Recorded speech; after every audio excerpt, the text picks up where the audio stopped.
অনেককাল আগের কথা। বিক্রমপুর নামে এক গ্রামে এক বৃদ্ধ চাষি বাস করত। তার দুই ছেলে, মানিক ও রতন। মানিক ছিল সৎ ও পরিশ্রমী, আর রতন ছিল অলস, সারাক্ষণ শুধু বসে বসে থাকে। একদিন তাদের বাবা দুজনকে ডাকলো। ওরে ও মানিক, ও রতন, তোরা একটু এইদিকে আয় তো বাবা।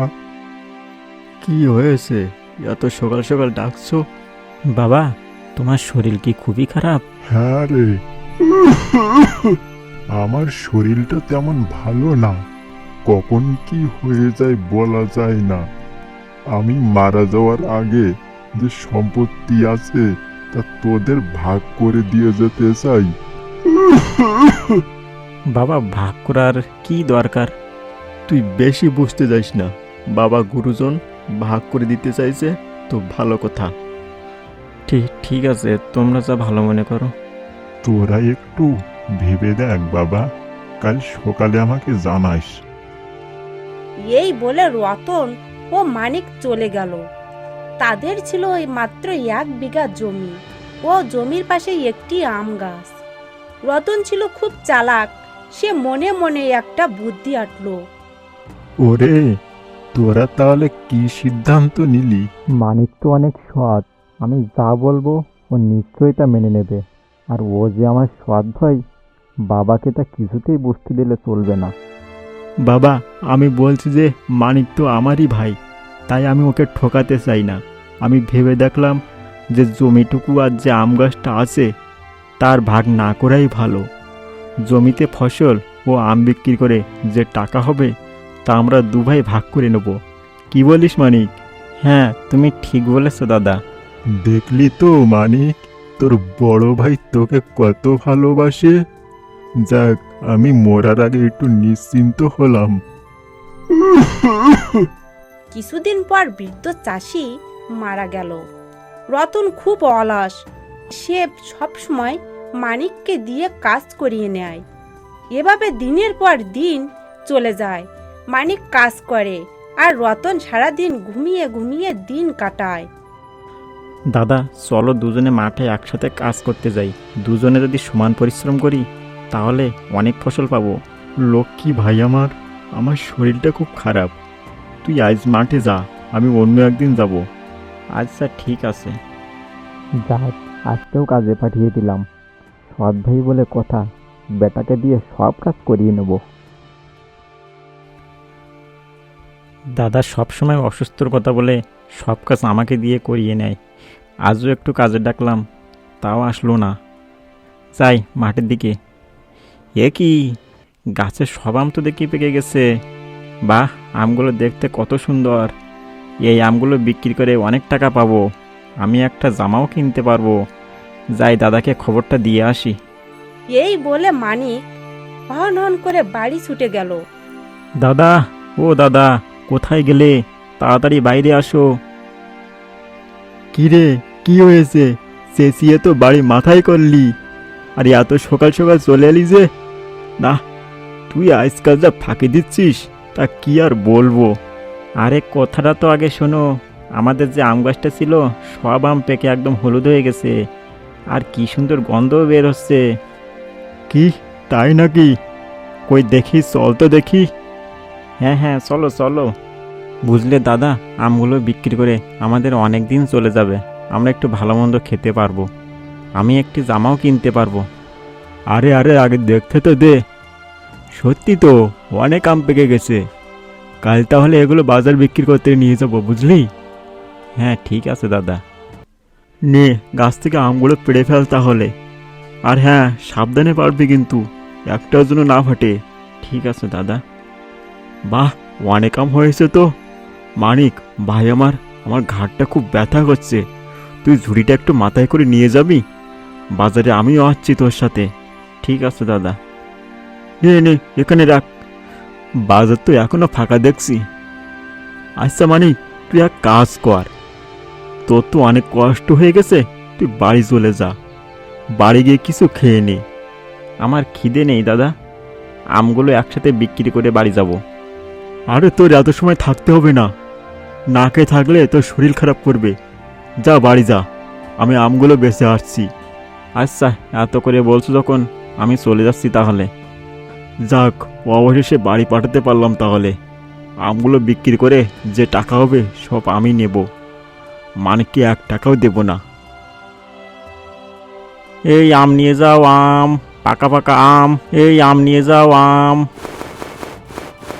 যাক, অবশেষে সবগুলো আম বিক্রি করতে পারলাম, অনেক টাকা হয়েছে। যাই, বাড়ি যাই। রতন মনে মনে একটা বুদ্ধি আটলো এবং মানিককে বলল, মানিক, বাড়ি আসিস? কোথায় গেলি? এই তো দাদা, তুমি চলে এসেছো। কেমন বিক্রি হলো? খালি হাতে এলে যে, কোনো বাজার নিয়ে আসুনি? ভাই মানিক, দুঃখের কথা কি আর বলবো। আমগুলো বিক্রি পর যখন বাড়ি ফিরছিলাম তখন পাশের বাড়ির ধেনু কাকার সাথে দেখা হলো। ধেনু কাকার কাছ থেকে আমার বাবা মারা যাওয়ার আগে নাকি অনেক টাকা ধার নিয়েছিল, তাই আমগুলো বিক্রি করে ধেনু কাকার টাকা শোধ করে দিয়েছি। তোর জন্য কিছু করতে পারলাম না ভাই। আচ্ছা ঠিক আছে, বাবার ধারের টাকা যখন শোধ করেছো তাহলে তো আর কিছু করার নেই। ধেনু কাকার টাকাটা তাই পুরোপুরি শোধ করতে পারলাম না, আর বাকিটা ফসল বিক্রি পরে দেব বলেছি। আচ্ছা ঠিক আছে। যাক, মানিককে বোকা বনিয়ে টাকাটা আমি নিতে পেরেছি। এই টাকা দিয়ে আমি অনেক দিন ফুর্তি করতে পারবো। হ্যাঁ, বড় আশা ছিল আমগুলো বিক্রির পর একটা নতুন জামা কিনবো, একটু ভালো মন্দ খাবো। কতদিন একটু ভালো মন্দ খাই না, তার হলো না। মানিক একদিন হেঁটে যাচ্ছিল, এমন সময় হঠাৎ ধেনু কাকার সাথে দেখা হলো। কি রে মানিক, বহুত দিন তো তোদের সাথে কোনো দেখা নেই। কেমন কাটছে তোদের দিনকাল? এই তো ধেনু কাকা, চলছে মোটামুটি। ও, তা ভালো। বুঝলি মানিক, তোর বাবার সাথে আমার বেশ ভালোই সম্পর্ক ছিল, আমাকে খুব ভালোবাসতো। তোর বাবা খুব ভালো মানুষ ছিল রে। হ্যাঁ হ্যাঁ কাকা, বাবাকে তো আর বাঁচাতে পারলাম না। কি আর করবি বল, মানুষ তো আর সারা জীবন বাঁচে না। তা মানিক, শুনলাম এবছর নাকি তোদের বেশ ভালোই আম ধরেছিল, আর অনেক টাকা লাভও হয়েছে। হ্যাঁ হ্যাঁ কাকা, তা বেশ ভালোই ধরেছিল।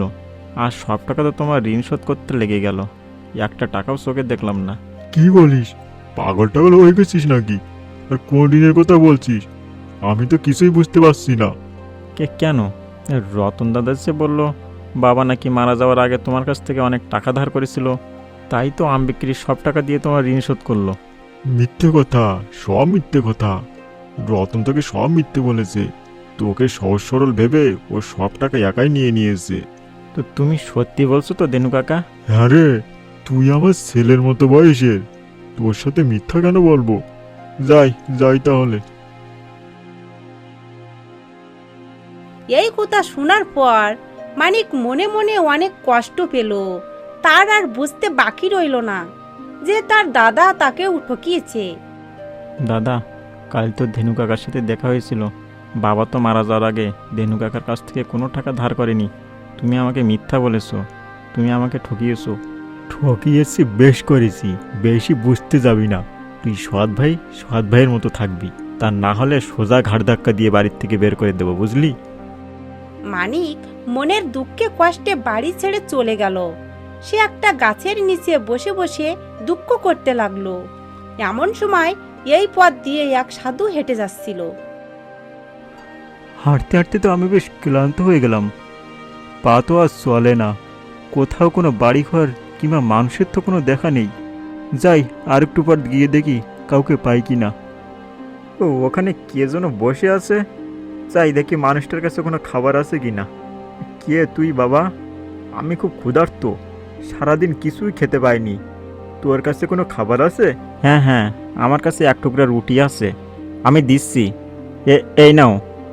এইটুকুতে তোমার পেট ভরবে না জানি, কিন্তু আমার কাছে আর কোনো খাবার নেই, বিশ্বাস করো, থাকলে দিতাম। দে দে। তা তুই কে, আর এত রাত হতে যাচ্ছে, তাও তুই রাস্তায় কেন? তোর বাড়ি কোথায়? মানিক সাধুকে সব খুলে বলল। ওহো, তাহলে এই ব্যাপার। সত্যি তোর মতো ভালো মানুষ খুবই কমই আছে। আমি তোর ওপর অনেক সন্তুষ্ট। তা ধর, এই নে। এটা কি? এটা একটা জাদুর আমের বিচি, আর এই নে 1 শিশি জল। এটা দিয়ে কি হবে? এই বিচিটা তুই একটা টবে রোপণ করবি। যখন ফুল আসবে তখন দিনে 1 ফোঁটা করে জল ওই গাছের গোড়ায় দিবি। দেখবি একটা করে বড় আম ধরবে, যা অন্য অন্য আমের থেকে বিশাল বড়, এবং সেই আমটা অনেক দামেও বিক্রি হবে। তবে মনে রাখিস, বেশি লোভ করতে গিয়ে যেন গাছের গোড়ায় বেশি জল দিস না, তাহলে কিন্তু তোর ক্ষতি হবে। আচ্ছা ঠিক আছে সাধু বাবা। এই বলে সাধু চলে গেল। গাছটা ধীরে ধীরে বড় হতে লাগলো। একদিন গাছের ফুল আসলো। যাক, বহুদিন পর গাছে ফুল আসলো। যাই, সাধু বাবার কথা মতো এক ফোঁটা জল দেই। সত্যি তো, গাছে একটা বিশাল বড় আম। সৃষ্টিকর্তা এবার মনে হয় একটু মুখ তুলে তাকিয়েছে। আমটা বিক্রি করে আমি একটু ভালো মন্দ খেতে পারবো। যাই, আমটা বিক্রি করে আসি। এভাবে মানিক প্রতিদিন একটি করে আম বিক্রি করে। প্রতিদিনের টাকা জমিয়ে সে সুন্দর একটা বাড়ি তৈরি করলো। একদিন তার বড় ভাই রতন এসব ব্যাপারে জানতে পারে। ভাই, আমি আমার ভুল বুঝতে পেরেছি, আমাকে ক্ষমা করে দে। আচ্ছা ঠিক আছে দাদা। তোকে একটা কথা বলবো? হ্যাঁ বলো। তুই এত টাকা কিভাবে জোগাড় করলি? এটা একটা জাদুর আম, আমাকে এক সাধু দিয়েছে। এই গাছ থেকে প্রতিদিন একটি করে আম ধরে সেই আম আমি বিক্রি করি। ও আচ্ছা, তাই? তা ভালো কথা, তা আমি যাই তাহলে। রতন সব শুনে বাড়ি চলে গেল। পরদিন আমি যদি গাছটা চুরি করে আনি, তাহলে আমিও অনেক টাকার মালিক হতে পারবো। যাই, গাছটা চুরি করে আনি। যাক, গাছটা এবার আমার হলো তাহলে। দেখি এক ফোঁটা জল দেই। আরে, এটা তো সত্যি চমৎকার। এবার আমি কোটিপতি হয়ে যাব। হা হা হা। আমি যদি বেশি জল দেই, তাহলে মনে হয় অনেক আম পাবো। এক রাতেই কোটিপতি হয়ে যাব। দেই, সব জল একসাথে দেই। যেই রতন সবটুকু জল ঢেলে দিল, ঠিক তখনই আম গাছটা আস্তে আস্তে শুকিয়ে গেল এবং গাছটা মারা গেল। হাই হাই হাই, বেশি লোভ করতে গিয়ে আমার একই হয়ে গেল।